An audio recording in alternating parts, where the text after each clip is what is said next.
好，跟住落嚟咧，我哋正式開始 Section B 㗎啦。咁 Section B 咧有一樣嘢提一提你，就係我哋嘅 working 咧係唔需要寫出嚟嘅，淨係寫答案得㗎啦。啲步驟咧係唔需要有㗎。OK，好啦，咁我哋依家咧就正式開始啦。佢叫你 express 咧 as a product of prime factors，咁冇問題嘅。45寫成質因數連程式咧，咁短除法幫到你啦。45寫出嚟。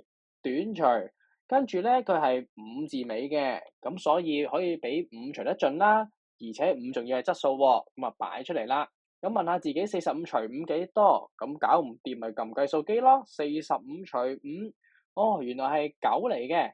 問下自己做完未？9到底係唔係質數咧？咁啊梗係唔係啦，佢係有3個因素啊嘛，咁所以繼續除翻隻3，要9除3，咁啊梗係3啦。問下自己搞掂未？